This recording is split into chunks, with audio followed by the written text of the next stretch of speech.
அந்த படத்தை, அந்த ஏதோ ஒரு விஷயத்தை அழகாக வடிவமைக்கக்கூடிய ஒரு மூளை உள்ள, சிந்திக்க திறனுள்ள, செயல் திறனுள்ள ஒரு மனிதன் தன்னுடைய ஒட்டுமொத்த நம்பிக்கையும் தான் படைத்த ஒன்றின் மேல் கொண்டு போய் வைப்பது, அது எந்த விதத்தில் அறிவுள்ள செயலாக இருக்க முடியும்? நாம செஞ்ச ஒரு பொருளுக்கு கடவுளுக்குரிய மகிமை கொடுக்குறது, கணத்தை கொடுக்குறது, அது தவறு தானே? RSS-னுடைய ஷாகா வகுப்புகளில் சொல்லிக் கொடுக்குற மாதிரி இருக்கிறதையோ, அல்லது கத்தி ட்ரைனிங்கோ, இல்லை சிலம்பம் ட்ரைனிங்கோ, இல்லை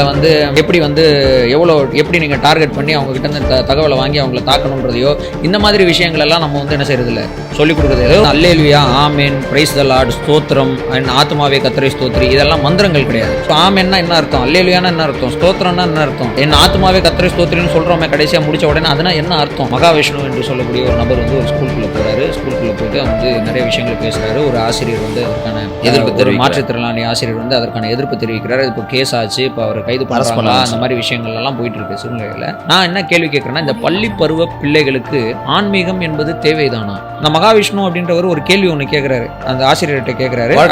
அதை நான் டைரக்டாவே எஜுகேஷன் டிபார்ட்மெண்ட்டுக்கே கேட்குற மாதிரியான ஒரு கேள்வியாக தான் நான் பார்க்குறேன். படைத்தவரை நம்ம வாழ்க்கையிலேருந்து எடுத்துட்டா இந்த நோக்கம் தேவையில்லை, மரியாதை தேவையில்லை, நீதி தேவையில்லை.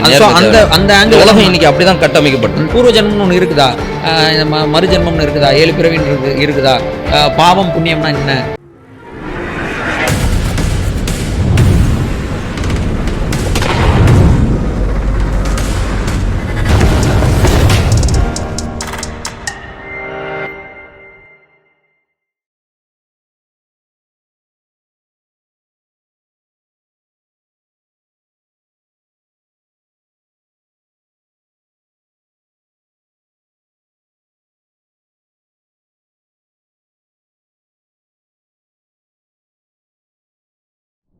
சண்டே ஸ்கூலில் சிலை வழிபாடு பண்ணுறது ஏன் தப்புன்றதுக்கு நான் சில விஷயங்கள் எங்களுடைய சர்ச்சில் ஒரு முன்னாடி ஒரு சொல்லிக் கொடுத்தோம், பிள்ளைங்களுக்கு சொல்லிக் கொடுத்தோம். அது பிள்ளைங்கள் போய் பெற்றோர்கிட்ட சொல்கிறாங்க, பெற்றோர் அதை அஃபண்ட் ஆகுறாங்க. அது அவங்களுடைய நம்பிக்கைக்கு எதிராக இருக்கிறதுனால. பட் நான் என்ன சொல்ல வரேன் அப்படின்னு சொன்னால், இப்போ நான் கொஞ்ச நேரத்துக்கு முன்னாடி வசனத்துலேருந்து வாசிச்சு காமிச்சேன் இல்லையா, பைபிளையே நீங்கள் எடுத்துருங்க. பைபிளே எடுத்துட்டு சிலை வழிபாட்டை பற்றி இப்போ நம்ம சொல்லுவோம், அறிவார்ந்த நிலைமையில் பேசுவோம். அந்த சிலையை அழகாக வடிவமைக்கக்கூடிய மூளை உள்ள ஒரு மனிதன், அந்த சிலையை, அந்த படத்தை, அந்த ஏதோ ஒரு விஷயத்தை அழகாக வடிவமைக்கக்கூடிய ஒரு மூளை உள்ள, சிந்திக்க திறனுள்ள, செயல் திறனுள்ள ஒரு மனிதன் தன்னுடைய ஒட்டுமொத்த நம்பிக்கையும் தான் படைத்த ஒன்றின் மேல் கொண்டு போய் வைப்பது, அது எந்த விதத்தில் அறிவுள்ள செயலாக இருக்க முடியும் என்பதுதான் ஒரு சாதாரணமான கேள்வியாக இருக்கிறது. இந்த கேள்வியை தான் நம்ம பிள்ளைங்கள்கிட்ட சிந்திக்க சொல்கிறோமே தவிர, அவங்கள எந்த விதத்துலையும் அவங்களுடைய பக்தியை நம்ம தரை குறைத்து பேசுறது கிடையாது. ஒருவேளை இதை அவர்கள் சில நேரங்களில் கோபமாக எடுத்துக்கொண்டாலும் கொஞ்சம் உட்காந்து சிந்திச்சு பார்க்கும் பொழுது அவங்களுக்கு பைபிளே இல்லை, நான் பைபிள்லேருந்து கூட சொல்லலை, சாதாரணமாக எழக்கூடிய ஒரு கேள்வி. என்னுடைய 15வது வயசுல இந்த கேள்வி எனக்கு எழுந்துச்சு. நான் 10th முடிச்சிட்ட உடனே அதோட படிப்பை நிறுத்துறேன் நான். அப்புறம் ஒரு ஃபோட்டோ ஃப்ரேம் போடுற கடையில் ஒரு டீச்சருடைய கணவர் தான் அந்த கண்ணாடி கடை வச்சுருந்தாரு. எங்கள் அப்பாட்ட கேட்டவங்க, சரி பையனை அனுப்பிச்சு அப்பலாம் சின்ன பிள்ளைங்க வேலைக்கு போகலாம், என்ன இப்போ தான் போயிட்டுருக்காங்க, நிறைய ஹோட்டல்ஸ்லாம் பார்க்குறோம். அப்போ ஃபோட்டோ ஃப்ரேம் போடும்போது எனக்கு சின்னதுலேருந்தே ஒரு சின்ன தேடல். ஏன்னா எங்கள் அப்பா ஒரு நாத்திகர்ன்றதுனால அவர் கடவுள் மறுப்பு கொள்கையில் அப்பப்போ போகிற போக்கில் சொல்லுவார். எங்கள் வீட்டில் பண்டிகைகள்லாம் கொண்டாடிருப்போம், அது கொஞ்சம் ரெண்டு கட்டா நிலைமை. அப்போ நான் என்ன பண்ணுவேன்னா, ஃபோட்டோஸ்லாம் ஃப்ரேம் போடுவேன். நான் எங்கள் வீட்டுக்குன்னு சொல்லி ஒரு ஸ்பெஷல் ஃப்ரேம் எடுத்து நல்ல ஃபோட்டோ எடுத்து பண்ணுவேன். நான் சின்ன பையங்கிறதுனால எனக்கு அந்த ஃபோட்டோ ஃப்ரேமை கையில் டைட்டாக பிடிச்சி அந்த ஒரு எல் மூளை சேர்க்குறதுன்னு சொல்லி, இந்த மாதிரி ஒரு எல் சேர்க்க முடியாது, அதுக்கு தண்ணியில் தொட்டு தான் அதை சேர்க்கணும். நான் பொதுவாக தண்ணியில் தொடும்போது நாக்கில் எச்சு தொட்டு சேர்த்துக்குவேன். அதே மாதிரி கொஞ்சம் தடி ஃப்ரேம்னா என்னால் அடிக்கடிக்கு அது நகர்ந்துடும் சொல்லி காலில் மேய்ச்சிக்கிட்டு சேர்த்துருவேன். எங்கள் வீட்டுக்கு நான் ஃப்ரேம் போடும்போதும் அதே மாதிரி எச்சு தொட்டு காலில் மேய்ச்சி தான் நான் ஃப்ரேம் போட்டு எல்லாம் தொடச்சி வீட்டுக்கு கொண்டு போய் மாட்டிட்டேன் நாங்கள் கும்பிட்ற சாமி படத்தை. அப்புறம் ஒரு நாள் சாமி கும்பிடுவோம், நாங்கள் போய் சாமி கும்பிடும்போது இப்படி கும்பிட்டுட்டு இருக்கும்போது இந்த அறிவு எனக்கு வந்துச்சு. அது கர்த்தர் எனக்கு கொடுத்தாருன்னு நினைக்கிறேன். நான் காலால் மிதித்து எச்சியால் தொட்டு நான் இதை ஃப்ரேம் போட்டேன்.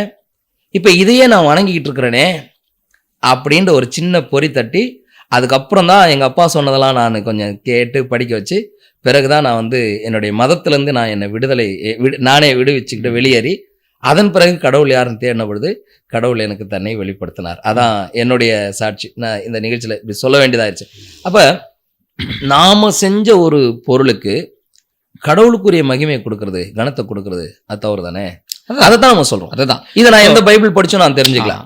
ஸோ அதுதான் நான் சொல்ல வரேன். இப்போ சண்டே ஸ்கூலில் வந்து ஒருவேளை இப்படி சொல்லி கொடுத்தாலும் அதனால் எந்த தவறும் இல்லை. நாங்கள் வந்து ஒரு நம்பிக்கைக்கு எதிராக ஒரு மதத்துக்கு விரோதமான எந்த ஒரு செயல்களையும் இழி செயல்களை வந்து நம்ம சொல்றது பிள்ளைங்களுக்கு சொல்லிக் கொடுக்குறது. அதாவது இந்த ஆர்எஸ்எஸ்னுடைய இந்த வகுப்புகள் சொல்லுவாங்களே, என்ன வகுப்பு, ஷாகா வகுப்புகளில் சொல்லிக் கொடுக்குற மாதிரி றதையோ அல்லது கத்தி ட்ரைனிங்கோ இல்லை சிலம்பன் ட்ரைனிங்கோ இல்லை வந்து எப்படி வந்து எப்படி நீங்கள் டார்கெட் பண்ணி அவங்க கிட்ட இருந்து தகவலை வாங்கி அவங்கள தாக்கணுன்றதையோ இந்த மாதிரி விஷயங்கள் எல்லாம் நம்ம வந்து என்ன செய்யறது இல்லை, சொல்லிக் கொடுக்குறது இல்லை. ஒரு மந்திரத்தை கூட சொல்லிக் கொடுக்குறது இல்லை. எங்கள் சர்ச்சுக்கு வர எங்கள் பிள்ளைங்களுக்கு அறிவாளிக்கு ஆயுதம் தேவையில்லை. எங்கள் சபைக்கு வர எங்கள் பிள்ளைங்களுக்கு சொல்லுவேன், எஸ்பெஷலி மற்ற சபையார் கூட நீங்கள் இதுக்கு பாருங்கள், இது ரொம்ப முக்கியம். ஏன்னா பிள்ளைகளுக்கு வந்து அந்த அல்லேலுயா, ஆமேன், பிரைஸ் த லார்ட், ஸ்தோத்திரம், ஆத்மாவே கர்த்தரை ஸ்தோத்ரி இதெல்லாம் மந்திரங்கள் கிடையாது. நான் எங்கள் பிள்ளைங்களுக்கு வந்து இதெல்லாம் சொல்லி ஆமேன்னா என்ன அர்த்தம், அல்லேலுயானா என்ன அர்த்தம், ஸ்தோத்திரம்னா என்ன அர்த்தம், என் ஆத்மாவே கர்த்தரை ஸ்தோத்திரின்னு சொல்கிறோமே கடைசியாக முடிச்ச உடனே அதனால் என்ன அர்த்தம், இதை வந்து நம்ம சொல்லி கொடுக்குறோமே தவிர இதை சொல்லி கொடுத்து அந்த பிள்ளைங்களுக்கு படிக்க 103ஆம் சங்கீதத்தினுடைய முதல் சில வசனங்கள் அதனுடைய அர்த்தம் என்ன, என் ஆத்மாவே நீ கர்த்தரை ஸ்தோத்திரின்னு நன்றி சொல்லு. ஆமா. சோ இந்த மாதிரி விஷயங்கள்லாம் நம்ம வந்து ஸ்தோத்திரம்னா அது என்னமோ கிறிஸ்தவ வணக்கம்னு நினைச்சுக்கிறாங்க. ஆக்சுவலி கிடையாது. பழைய சமஸ்கிருத இதுல வந்து ஸ்தோத்திரம் தான், ஸ்தோத்திரம், ஜெபம் இதெல்லாம் வந்து அங்க. சோ அதெல்லாம் நம்ம வந்து சண்டே ஸ்கூல்ல வந்து நம்ம வந்து அறநெறிகள் சொல்லிக் கொடுக்குறோம். பிள்ளைகள் கேள்வி கேட்பாங்க. சொல்லிக் கொடுக்கும்போது பிள்ளைகள் வந்து கேள்விகள் கேட்பாங்க. இப்போ உதாரணத்துக்கு எரிகோ சம்பவத்தை பற்றி எங்கள் சண்டே ஸ்கூலில் சொல்லிக்கிட்டு இருக்கும்போது எங்கள் சண்டே ஸ்கூலில் இருக்கிற பிள்ளைங்களாம் ஒரு கேள்வி கேட்டாங்க. என்ன கேள்வி கேட்டாங்கன்னா, அந்த செவரெல்லாம் இடிஞ்சு விழுந்து அந்த மக்கள்லாம் இறந்துட்டாங்கன்னு சொல்கிறீங்களே, ஒரு பக்கம் இவங்கெல்லாம் ஆர்ப்பணிச்சாங்க, ரைட், அந்த மக்கள்லாம் பாவம் தானே, அவங்க என்ன பண்ணாங்கன்னு ஒரு கேள்வி கேட்குறாங்க. அறிவுபூர்வமான கேள்வி. அவன் யோசிக்கிறான் பாருங்க. அப்போ அந்த பிள்ளைங்களுக்கு நம்ம வந்து எக்ஸ்பிளைன் பண்ணுறோம். பாருங்க, இது இப்போ இந்த கேள்வி நார்மலாக பார்த்தா பைபிளுக்கு விரோதமான ஒரு தாக்குதல் மாதிரி இருக்குது. ஆனால் அந்த பிள்ளைங்களுக்கு வந்து நாங்கள் உட்காந்து எக்ஸ்பிளைன் பண்ணுறோம். இப்படி தான் சண்டே ஸ்கூல் நடக்குதே தவிர சண்டே ஸ்கூலில் வந்து எந்த ஒரு மதத்துக்கும் விரோதமான எந்த ஒரு கோட்பாட்டுக்கும் விரோதமான சண்டே ஸ்கூல் மட்டும் இல்லை, நம்மளுடைய திருச்சபையினுடைய எந்த ஆக்டிவிட்டி இல்லை. இவங்க சொல்கிறேன், கட்டாய மத மாற்றம்ன்ற வந்து சண்டே ஸ்கூல் நடத்துறதை கொண்டு வந்துடுறாங்கல்ல, அதுக்காக சொல்கிறோம். சண்டே ஸ்கூலில் என்ன நடக்குதுன்றதை நேயர்களுக்கு சில விஷயங்களை சொல்கிறோம். அதுக்கு தான் நாம சொல்கிறோம், சண்டே கிளாஸ் நடக்கும்போது பெற்றோரையும் கூட்டு வாங்கன்னு தான் சொல்கிறோம். அவங்க தான் வர மாட்டேங்கிறாங்க. அது இத்தனைக்கும் சண்டே ஸ்கூலுடைய ஆண்டு விழாலெல்லாம் பெற்றோருக்கு இன்விடேஷன் வைப்போம், வரமாட்டேங்கிறாங்க. என்ன பண்ணுறது? நம்ம பகுதியில் வர்றாங்க இல்ல, எல்லாருமே வரதில்லை. சரி பிரதர், இப்போ இந்த பள்ளி பருவ மாணவியர்கள் குறித்து நம்ம பேசிட்டு இருக்கும்போது எனக்கு இயல்பாக நம்ம இப்போ நடந்துட்டு ஹாட் டாபிக் வந்து மகாவிஷ்ணு என்று சொல்லக்கூடிய ஒரு நபர் வந்து ஒரு ஸ்கூலுக்குள்ளே போகிறாரு. ஸ்கூலுக்குள்ளே போயிட்டு வந்து நிறைய விஷயங்களை பேசுகிறாரு. ஒரு ஆசிரியர் வந்து அதற்கான எதிர்ப்பு, மாற்றுத்திறனாளி ஆசிரியர் வந்து அதற்கான எதிர்ப்பு தெரிவிக்கிறார். இப்போ கேஸ் ஆச்சு, இப்போ அவர் கைது பண்ணுறாங்களா, அந்த மாதிரி விஷயங்கள்லாம் போயிட்டு இருக்கு சூழ்நிலையில். நான் என்ன கேள்வி கேட்குறேன்னா, இந்த பள்ளி பருவ பிள்ளைகளுக்கு ஆன்மீகம் என்பது தேவைதானா? உங்களுடைய பார்வை என்ன? இல்லை, நான் வந்து திரு மகாவிஷ்ணு பேசுனதுல ஆன்மீக ரீதியாக சில முரண்பாடுகள் இல்லை, நம்ம அதுக்குள்ளே வருவோம். நான் அதுக்குள்ளே நானும் பேசுகிறேன், நம்ம 2 பேர் பேசுவோம், அதை பற்றி டிஸ்கஸ் பண்ணலாம். ஃபர்ஸ்ட் கேள்வி எனக்குள்ள என்ன வருதுன்னா, பள்ளி பருவ வயதில் ஸ்கூல்ல சொல்லிக் கொடுக்குறோமோ வெளியில சொல்லிக் கொடுக்குறோமோ, பள்ளி பருவத்துல ஆன்மீகம் அப்படின்ற ஒரு விஷயத்த சொல்லிக் கொடுக்க வேண்டியது முக்கியமா தேவையா இல்லை? ஏன்னா அந்த மகாவிஷ்ணு அப்படின்றவர் ஒரு கேள்வி ஒண்ணு கேட்கிறாரு, அந்த ஆசிரியர்கிட்ட கேட்கிறாரு. அதை வந்து நான் வந்து டைரக்டாவே வந்து எஜுகேஷன் டிபார்ட்மெண்ட்டுக்கே கேட்கிற மாதிரியான ஒரு கேள்வியாக தான் நான் பாக்குறேன். வாழ்க்கை பத்தி சொல்லிக் கொடுக்குறீங்களா, பாவ புண்ணியத்தை சொல்லிக் கொடுக்குறீங்களா? பாவம் புண்ணியத்தை சொல்லிக் கொடுக்கலாம், அவன் பாவம் பண்ணிக்கிட்டே இருப்பான் அப்படின்ற மாதிரி விஷயங்கள். சரி, அவர் பாவத்தை பத்தியும் புண்ணியத்தை பத்தியும் அவருடைய மேட்டர் கிடையாது. நான் கேட்குற கேள்வி என்னன்னா, இதை வந்து அவர் ஆன்மீகத்தோடு இணைச்சு சொல்றாரு. இப்போ ஆன்மீகம் என்கிற ஒரு விஷயம் ஒரு பள்ளி பருவ வயதுல தேவையா? நேத்து நான் ஒரு நேர்காணல் பார்த்துட்டு இருந்தேன். நம்ம இவர் டாக்டர் அப்துல் கலாமுடைய உதவியாளர், நம்ம பொன்ராஜ், டாக்டர் பொன்ராஜ், அவர் வந்து ஒரு டிவியில் பேசும்போது, அவர் ஒரு நிகழ்ச்சியில் பேசும்போது இதை பற்றி அவர் பேசும்போது சொல்றாரு, பள்ளி பருவ வயதுல வந்து அவங்களுக்கு வந்து இதெல்லாம் தேவையில்லை. ஏன்னா அவங்க வந்து படித்து அடுத்தடுத்த லெவலுக்கு வளர அது ஸ்டெப் பை ஸ்டெப்பாக. இப்போ எல்கேஜி குழந்தைக்கு நம்ம உட்காந்து ராக்கெட் சயின்ஸ் சொல்லிக் கொடுக்க மாட்டோம்.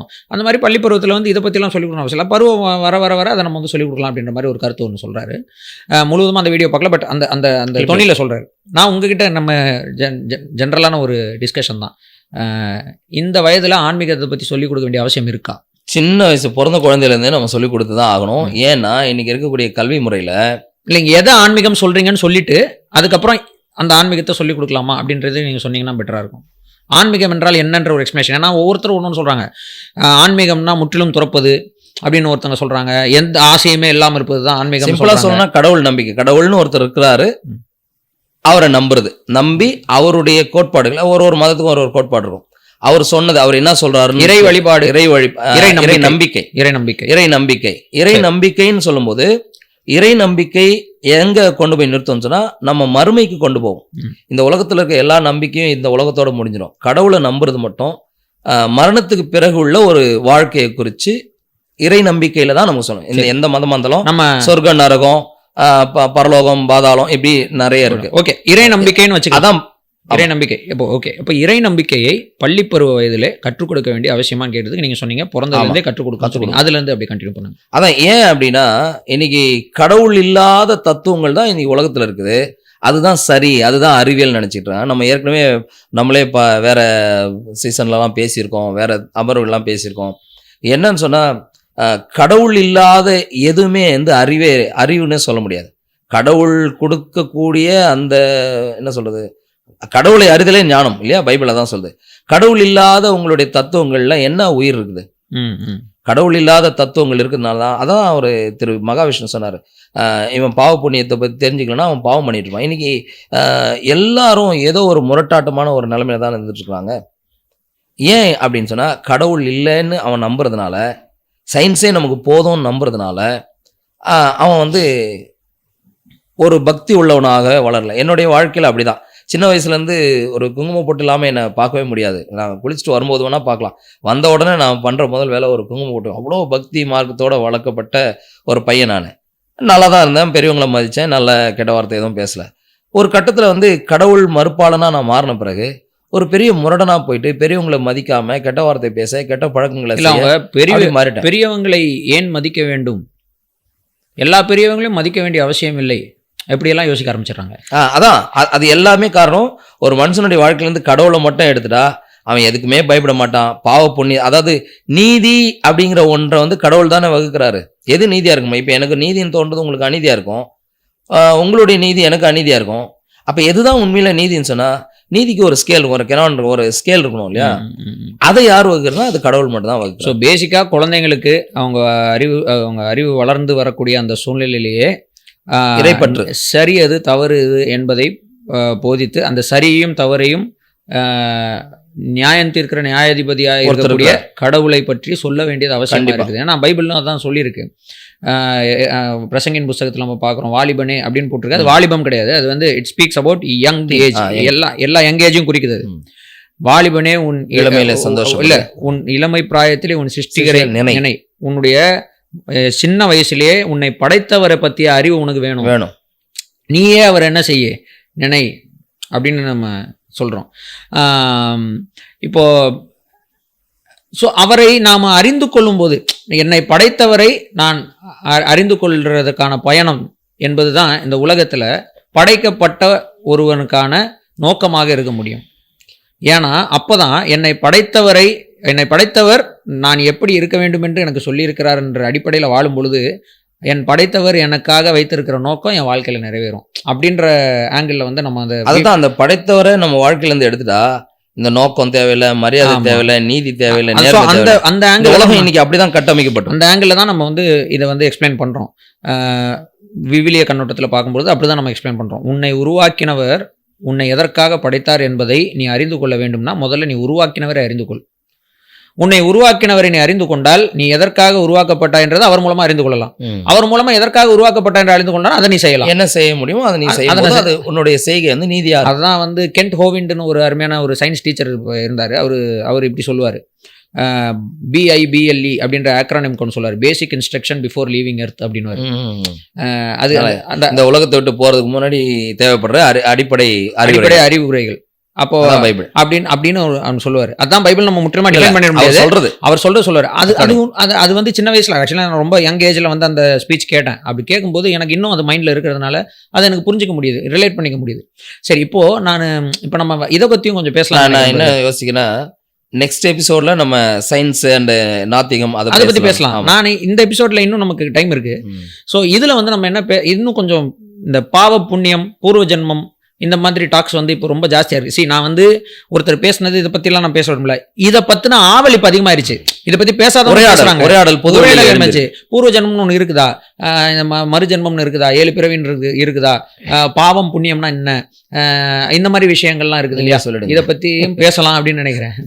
இல்லை, நான் இப்போ வந்து பேசிக்காக எங்கேருந்து ஆரம்பிக்கலாம் அப்படின்னு நினைக்கிறேன்னா, ஃபஸ்ட்டு வந்து நம்ம ஷார்ட் ஆன்சர்ஸ் எல்லாத்துக்கும் கொடுத்துருவோம். பூர்வ ஜென்மம் ஒன்று இருக்கா அப்படின்னு கேட்டால் இல்லை. முன் ஜென்மம், பூர்வ ஜென்மம், இதுக்கு முந்தி நாம எங்கேயோ பிறந்திருந்தனா, ஏதோ ஒன்னா இருந்தனா. என்னுடைய கருத்தை சொல்றதுக்கு முன்னாடி நம்ம சில விஷயங்கள்லாம் நம்ம பேசலாம். இப்போ இந்த சம்பவம், இந்த மகாவிஷ்ணுடைய சம்பவம் அதிகமானதுக்கு அப்புறம் அந்த மாற்றுத்திறனாளிகளுடைய சங்கம்னு ஒன்று இருக்கு இல்லையா, அசோசியேஷன் மாதிரி, அவங்க வந்து ஒரு கம்ப்ளைண்ட் கொடுக்குறாங்க இல்லையா.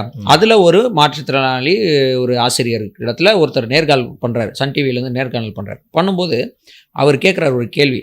சரி, உங்கள் நம்பிக்கையின் அடிப்படையில், அவர் கேட்குற கேள்வியை சொல்கிறேன், உங்கள் நம்பிக்கையின் அடிப்படையில் பூர்வ ஜென்மம் ஒன்று இருக்குதுன்னு வச்சுப்போம்.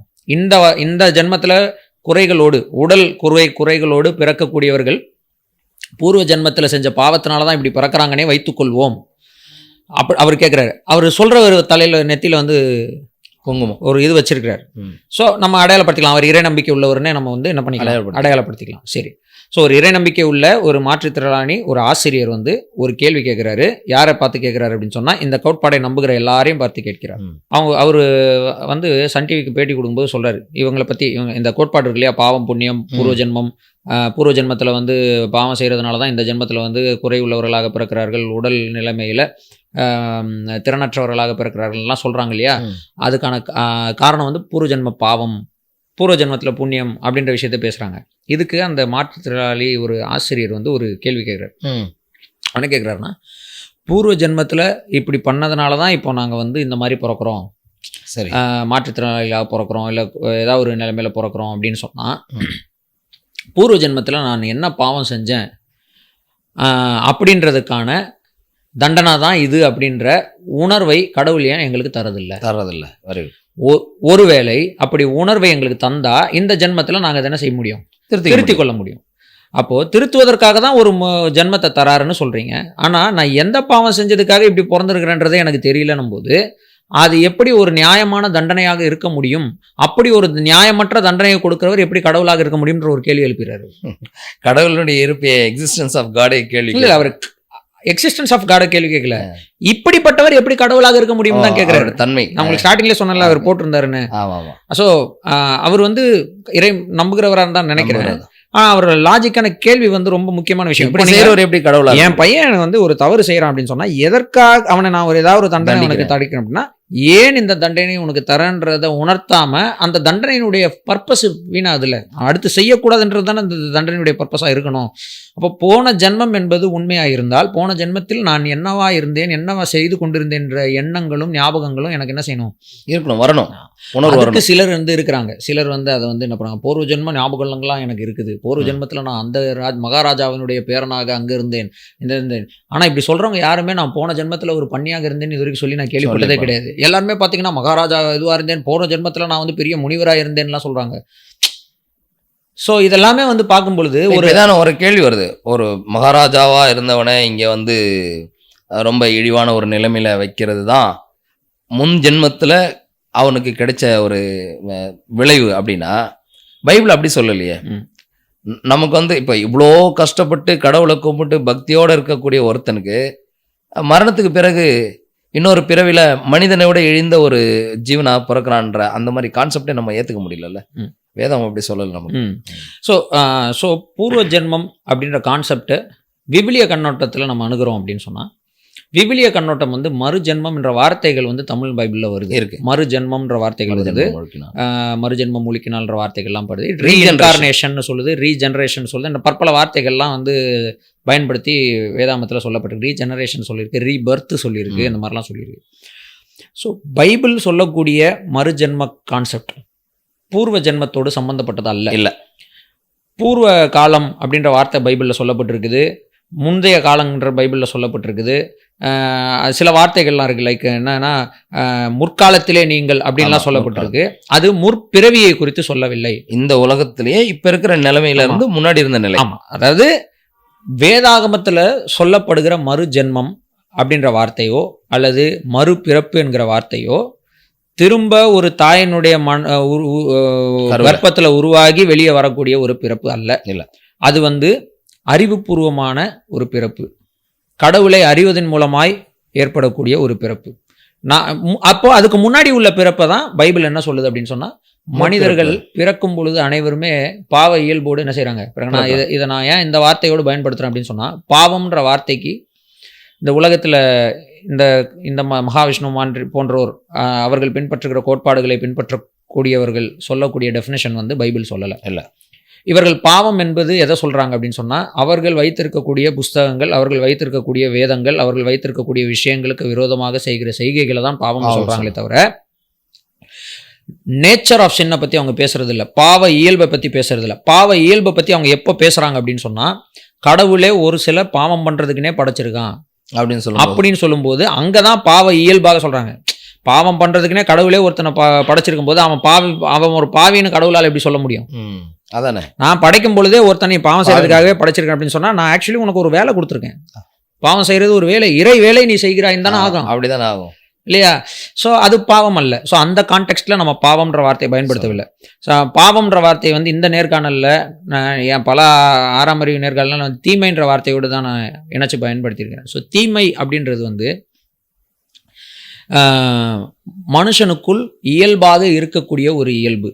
அப்படிதான் பைபிள் சொல்லுது. முதல் மனிதன் தீமைக்கு தன் இடம் கொடுத்ததுனால அதுக்கு அடுத்து வரக்கூடிய எல்லா மனிதர்களும் அந்த தீமை செய்யக்கூடிய இயல்புள்ளவர்களாக பிறக்கிறார்கள். அதான் வந்து சின்ஃபுல் நேச்சர். அதான் எபேசியர் எழுதின நிருபம் 2வது அதிகாரத்தில் நம்ம இப்படியாக அதை வாசிக்கிறோம். எபேசியர் எழுதின நிருபம் 2வது அதிகாரம் 3வது வசனம் வாசிங்க.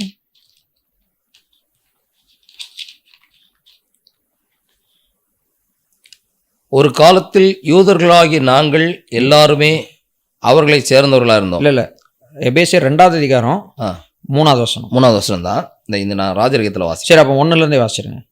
ஒரு காலத்தில் நீங்கள் உங்கள் தவறுகளையும் பாவங்களையும் முன்னிட்டு இறந்தவர்களா இருந்தீர்கள்.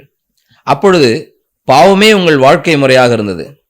நீங்கள் இவ்வுலகத்தின் தீய போக்குக்கு இசையவும் வான வெளியிலுள்ள சக்திகளின் தலைவனாகிய ஆவிக்கு அடங்கியும் நடந்து வந்தீர்கள். அந்த ஆவி இப்போது கடவுளுக்கு கீழ்ப்படியாதவர்களின் உள்ளத்தில் செயலாற்றி வருகிறது. ஒரு காலத்தில் யூதர்களாகி நாங்கள் எல்லாருமே அவர்களை சேர்ந்தவர்களா இருந்தோம். அப்பொழுது நாங்கள் எங்கள் பாவ இயல்பின் விருப்பங்களுக்கு ஏற்ப நடந்து, அந்த வார்த்தை சொல்ல பாருங்க, நீங்கள் சுபாவத்தினாலே கோபாக்கினேன் பிள்ளைகளாக நடந்து பாவ இயல்பின் விருப்பங்களின்படி நடந்து எங்கள் உடலும் மனமும் விரும்பியவாறு செய்து வந்தோம். மற்றவர்களைப் போலவே எங்களுக்கும் தெய்வ சினத்தை வருவித்துக் கொள்ளும் இயல்பு இருந்தது. தேவகோபம், அதாவது கோபத்தை வெல்கம் பண்ண, கோபத்தை வருவித்துக் கொள்ளக்கூடிய இயல்பு, அதுக்கு பேர் தான் பாவம். அதை தான் வந்து பைபிள் சொல்லுது. பாவ இயல்புன்ற வார்த்தை அதனால தான் நான் ஆரம்பத்திலே சொன்னேன். It is by nature we are sinful. உடனே ஒரு கேள்வி வரும். என்ன கேள்வி வரும்னா, அப்போ பிறக்கிற குழந்தைங்கள்லாம் பாவிகள்னு சொல்கிறோம். அப்போ சுவிசேஷம் சொல்லும்போது நீங்கள் எல்லாரும் பாவிகள்னு சொல்கிறீங்களா? இப்போ குழந்தைக்கு என்ன நன்மை தீமையே தெரியாமல் இருக்குது, அது ஒரு பாவியா அப்படின்னு நீங்கள் கேட்டிங்கன்னா, பைபிள் வந்து குழந்தை பாவி, அதாவது ஒரு மனிதன் பாவி என்று பைபிள் சொல்லுவது அவன் பாவ இயல்புணவனாய் இருக்கிறதை குறிப்பிடுகிறதே தவிர அவன் பாவ செயல்களை செய்வதனால சொல்லவில்லை. இதை வந்து நல்லா புரிஞ்சுக்கணும். நேயர்களுக்காக சொல்கிறேன், இதை நன்றாக புரிஞ்சுக்கோங்க.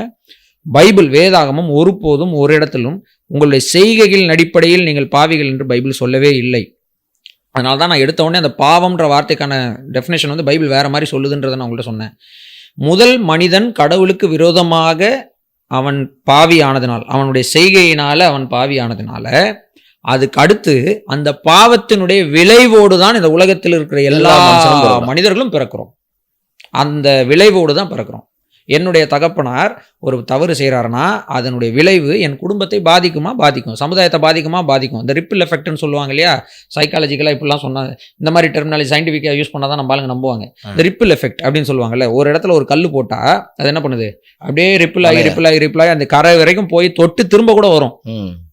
திரும்ப வந்து தான் அது ஒரு இடத்துல காணாமல் போகும். அதுக்குள்ளேயும் அடுத்த கல்லை யாராவது போடுவோம், அது போயிட்டே இருக்கும். அப்படி தான் இந்த மாதிரி முதல் மனிதன் செய்த பாவத்தினுடைய விளைவினால், அவனுடைய கீழ்ப்படியாமையின் விளைவினால அடுத்து பிறக்கிற அனைத்து மனிதர்களும் இயல்பில் பாவிகளாக பிறக்கிறாங்க. இதை வந்து நம்ம எளிமையாக விளக்குறதுக்கு என்ன பண்ணலாம் அப்படின்னா, எந்த ஒரு மனிதனும் தன்னுடைய குழந்தைக்கு தவறு செய்வதற்காக ஒரு வகுப்பு எடுப்பதில்லை. இல்லை, நன்மை செய்வதற்காக வகுப்பு ஏன் எடுக்க வேண்டி இருக்கிறது? நன்மையும் தீமையும் குழந்தைக்கு தெரியும், சைக்காலஜிக்கலாக தெரியும் இல்லையா? அது அறிவு வளர்ச்சி அடையும் பொழுது அது ஆட்டோமேட்டிக்காக தெரியும். ஏதாவது ஒரு விஷயம் நமக்கு பிடிக்காத செஞ்சிருச்சு குழந்தை அப்படின்னு சொன்னால் அது மறைக்கும், நம்ம கிட்ட சொல்லாது, எட்டி நிற்கும். இன்ஃபேக்ட் நம்ம கொஞ்சிக்கிட்டு இருக்க குழந்தை தான், நம்ம அதுக்கு முன்னாடி இந்த குழந்தைய அடிச்சிருக்க கூட மாட்டோம், முறைச்சிருக்க கூட மாட்டோம், எதுவுமே பண்ணியிருக்க மாட்டோம். ஆனால் அந்த குழந்தை அதை என்ன செய்யும். அதான் நேச்சர். அதான் நேச்சர். பை நேச்சர் என்னன்னா நம்ம வந்து தவறு செய்யக்கூடிய இயல்புடையவர்களாக இருக்கிறோம். இப்போ தவறு செய்யறது மேட்டர் கிடையாது, தவறு செய்யக்கூடிய இயல்புலேருந்து தப்பிக்கிறது தான் மேட்டர். பைபிள் அதற்கான, அதாவது சொல்லுவாங்க தெரியுமா, நான் வந்து இயல்பு ஃபிசியோதெரபிஸ்ட், நான் அடிக்கடி சொல்லுவேன் எங்கள் பேஷண்ட்ஸ் கிட்ட சொல்லுவேன், என்ன சொல்லுவேன்னா எங்ககிட்ட வரக்கூடிய பேஷண்ட் சொல்லுவேன், நீங்கள் வந்து மாத்திரைகள் போடும் பொழுது உங்களுடைய நோய்க்கான அறிகுறிகள்லேருந்து தான் தப்பிக்கிறீங்க. ஆனால் இந்த எக்ஸசைஸ் பயிற்சிகளை நீங்கள் செய்யும் பொழுது நோய்க்கான காரணத்திலிருந்து தப்பிக்கிறீங்கன்னு சொல்லுவோம். அது மாதிரி நம்ம பாவ இயல்பிலிருந்து தப்பிப்பது வந்து முக்கியம். நாம் செய்த பாவத்திற்கான மன்னிப்புன்றதும் முக்கியம். நம்ம செய்த பாவத்துக்கான மன்னிப்பு திரும்ப திரும்ப கிடைச்சிக்கிட்டே இருக்கும். ஆனால் பாவ இயல்பிலிருந்து நமக்கு ஒரு விடுதலை கிடைக்கணுமா, அந்த விடுதலையை குறித்து தான் பைபிள் வந்து பேசுது. காரணம் தான் இயேசு கிறிஸ்து, அங்கதான் இயேசு கிறிஸ்து வர்றார். ஸோ அப்படிப்பட்ட நிலைமையில அவர் பாவ இயல்பிலிருந்தே நம்மளை காப்பாற்றுவதற்காக அதை காப்பாற்றணும்னா அந்த பாவ இயல்பு தான் நம்மளை வந்து கடவுள் இடத்துல பிரிக்குது, நிரந்தரமா நம்மளை வந்து என்ன சொல்ற, கடவுள் இடத்துல இருந்து கடவுள் ஒண்ணு நம்மளை விட்டு பிரிஞ்சு போல, நாம அந்த பாவ இயல்புடையவர்களா இருக்கிறதுனால கடவுள் இருந்து நாம பிரிஞ்சு வந்துடுறோம். கடவுள் இடத்துல நம்ம சேர முடியாம இருக்கிறோம். ஏன்னா அது விடாது, அது நம்ம விடாது. நம்ம சொந்த அப்பா அம்மா கிட்டே சேர விட மாட்டேன். இல்ல ஒரு சின்ன குழந்தை ஒரு தவறு செஞ்சது, ஃபர்ஸ்ட் ஒரு தவறு செய்யுதுன்னா அப்பா கிட்ட நிக்காம அதை மறைக்குது இல்ல. ஸோ அந்த இயல்பு இருக்கு இல்லையா, அந்த இயல்பிலிருந்து விடுதலை தருவதற்கு இயேசு கிறிஸ்துவானவர் நம்முடைய இயல்புல வந்தார். அதாவது பாவ மாம்சத்தின் சாயலாகவும் பாவத்தை போக்கும் பலியாகவும் வந்தார்னு பைபிள் சொல்லுது. வந்து நமக்காக மரித்தடக்கம் பண்ணப்பட்டு 3ஆவது நாள் உயிரோடு இருந்து இந்த பாவ மன்னிப்பை இலவசமா எல்லாருக்கும் தராரு. அதை போய் எல்லார்ட்டையும் சொல்லுங்கன்றாரு.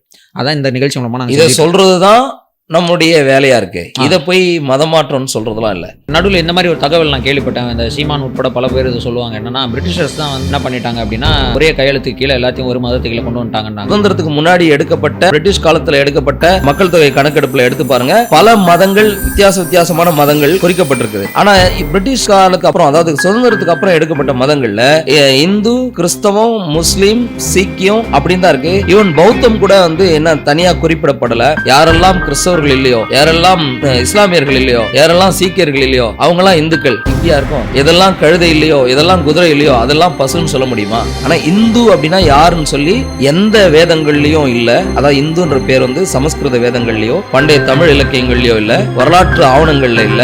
லாங் டைம் ஆஃப்டர் பிரிட்டிஷ் அப்ப எடுத்த சென்சஸ்லயும் அந்த சில சின்ன மதங்களுக்கான இடத்தை கொடுக்கல.